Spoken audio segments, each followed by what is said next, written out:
Do you have a paranormal encounter you'd like to share with us? Send us an email with your story for a chance of it being featured on Weird World. Many of us experience a feeling, ranging from vague to strong, that our deceased loved ones are trying to make contact with us. Some Weird World viewers have sent in their accounts of these apparent attempts at communication from the spirit world. Steve. Now 46 years old, Steve in Hull, England, remembered a powerful experience that occurred to him at the age of 18 years. He was living alone after not having long broken up with a girlfriend and going through a bad time emotionally due to the breakup. He was also having a lot of trouble sleeping, to the point where he would go for several nights and days without any sleep. His way of dealing with these times of sleepless nights was to get dressed and go out for a walk, hoping to tire himself out so that he could sleep. The city of Hull, where Steve lives, contains a lot of history, and his favourite part of the city is called High Street. This is the oldest street in the city and where his walks always lead him. He explains that it is a street with beautiful old buildings and cobbled roads, and was always deserted during the night when he would take his walk. For that reason, he was very surprised to see an elderly gentleman one night walking towards him. He still remembers it all very clearly. The man had a slim build, was around Steve's height of 5'7", and wore a flat cap, jacket and scarf.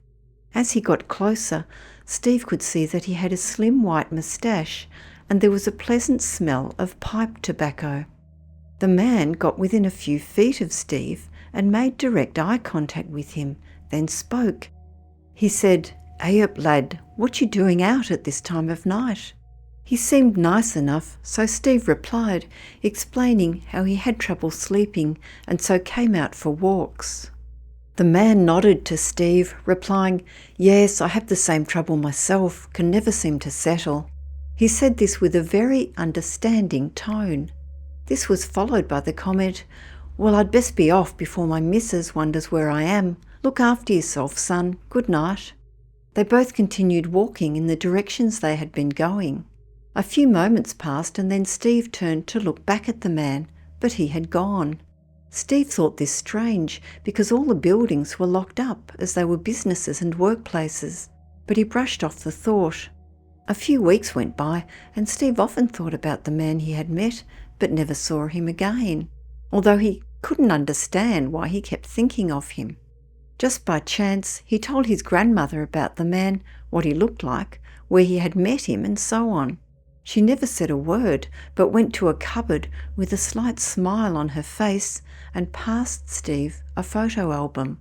He flicked through the pages and, you've probably guessed what is coming, he again came face to face with the man he had met.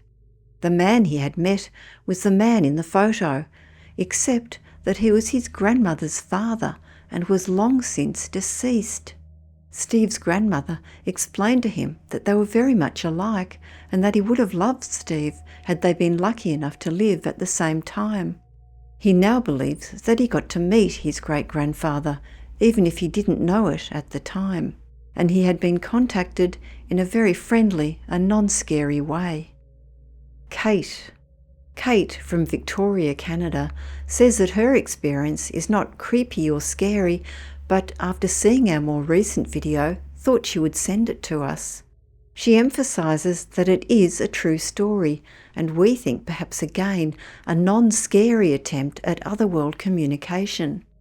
Kate and her father were extremely close, especially after her mother passed.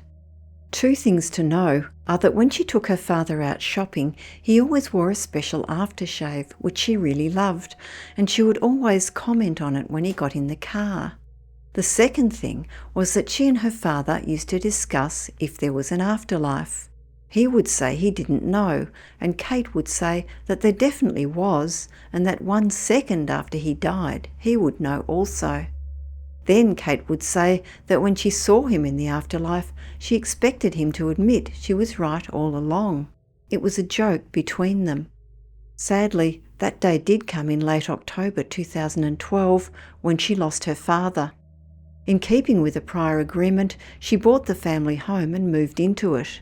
She and her brothers cleared out all of the furniture, including the drapes and all of her father's clothes, and her own belongings were moved in. One evening, when she had been in the house for about a week, she was sitting in the living room reading the paper when she suddenly became aware of the smell of her father's aftershave. She could not figure out where it was coming from, as everything had been taken away. She actually got down on her knees to smell the wall-to-wall carpeting to see if it was coming from there. It wasn't. And then the smell disappeared.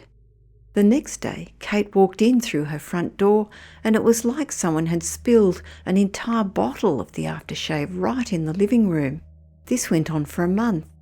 Sometimes it would be just a faint smell, and sometimes it would be like a whole bottle of it. Kate reports that she only ever smelled it in the living room, where her dad had spent most of his time. She did not tell anyone about the phenomenon, as she thought they would assume she was crazy with grief. Her father's will, of which she was the executrix, had a number of instructions with regard to his estate, which were finally completed by Christmas Eve. Kate then had an open house, and people came and went all evening. Around midnight, a friend of hers, who had just got off night shift, dropped by for a visit. Kate was smelling her dad's aftershave as usual, and she was sitting opposite her when her friend suddenly started to smile. She said, "Your brother must wear," and then she named the brand of aftershave that Kate had been smelling. She then said, "My father used to wear it too."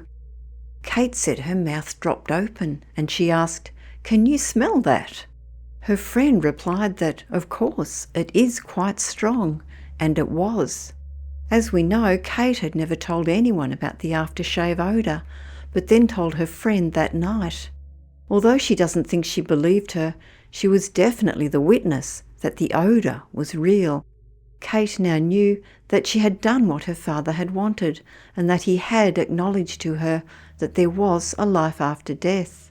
After that night, she never again smelled the odour and knew that her father had moved on to his new life. Dean in Victoria, Australia, recalls that some years ago, Bella, his family's golden retriever, spontaneously just started barking in the house as if a stranger had just walked in. It seemed like she was startled by something. The family came running in from another room to find her, with her hackles up right along her back and the dog barking and growling uncontrollably at their kitchen sink. It was quite unexplainable, and they didn't know what to make of the outburst. They eventually calmed her down and didn't think much more about it, but later that day his mother called and let them know that his grandmother had passed away earlier in the day. He often wonders if that was her popping in to say goodbye.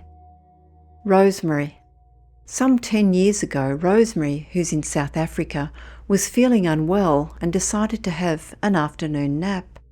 She dreamt that there was a knock on the door, and in walked a dearly loved family friend who had passed on, a man by the name of Angus, who had eye problems. Angus's eyes were closed, and he was carrying a suitcase. He said to Rosemary, "What has happened to you?" and she then woke up. Although fleeting, she says that the encounter had a profound effect on her. At the time, she had a nerve condition brought on by stress, but she became determined to pull herself together and get well. Angus had suffered from problems with his eyesight from a childhood disease and had always had a kind concern for Rosemary and her children. His fleeting visit and expression of concern helped to sustain her through a tough time.